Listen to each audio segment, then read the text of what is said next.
Tuan-tuan dan perempuan yang dirahmati Allah sekalian, selalu tak jadi situasi macam ni. Suami isteri bekerja. Bila isteri balik rumah, ya, dia pun sibuk menguruskan hal urusan rumah tangga dia. Dia masak, dia menguruskan anak-anak, dia lipat baju, dia basuh baju, dia buat kerja-kerja rumah. Tu dia punya ligat, dia buat kerja.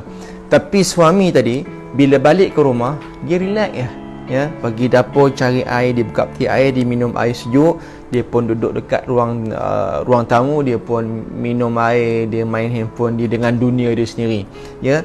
Anak menangis ke apa pun dia buat tak tahu je. Dalam situasi ni tuan-tuan sekalian, biasanya isteri ni ada hak dua jenis ni. Yang pertama, dia dah faham tabiat suami dia memang macam tu, lalu dia pun diam, tak cakap apa-apa.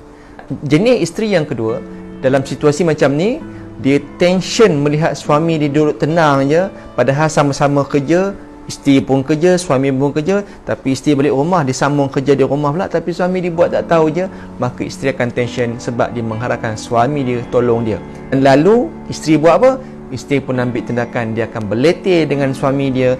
Setiap hari dok berleter pun, tak makan saman, tak berubah juga suami. Akhirnya menjadikan sampai isu tu berlakunya pergaduhan, bertekak dan sebagainya. Persoalan dekat sini tuan-tuan sekalian, kenapa jadi macam ni? Kenapa suami itu tak berubah pun, walaupun isteri duduk berleter tiap-tiap hari pun, tapi dia tak berubah? Kenapa? Sebabnya tuan-tuan sekalian, orang lelaki ni ataupun suami ni, minda dia tak akan fokus untuk bantu isteri dia, melainkan kerja itu sangat penting ataupun tugas itu sangat mencemaskan si suami, dan tugas itu sangat memerlukan bantuan oleh suami. Dalam video yang lepas, saya pernah kongsikan kepada tuan-tuan sekalian, antara tanda seorang suami itu cinta kepada isterinya ialah dia ambil berat tentang isterinya ketika mana isterinya dalam keadaan terdesak. Contohnya kereta breakdown, suami akan cepat datang, ya. Ketika kereta isteri tadi tayar dia pecah, ya, ketika tu suami akan cepat bagi bantuan, dia akan selesaikan masalah isterinya, sama ada dia datang sendiri ataupun dia pun minta bantuan orang untuk selesaikan masalah isterinya ketika itu. Sebab apa? Sebab perkara itu mencemaskan dia, perkara itu sangat memerlukan bantuan si suami.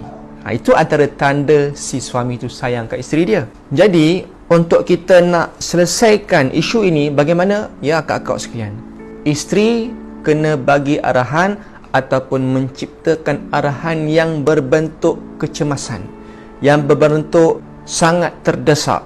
Contohnya benda tu simple je, nak suruh suami tu tolong buang sampah. Nak buang sampah pun nak kena minta tolong juga. Dah memang macam tu orang lelaki ni, ya.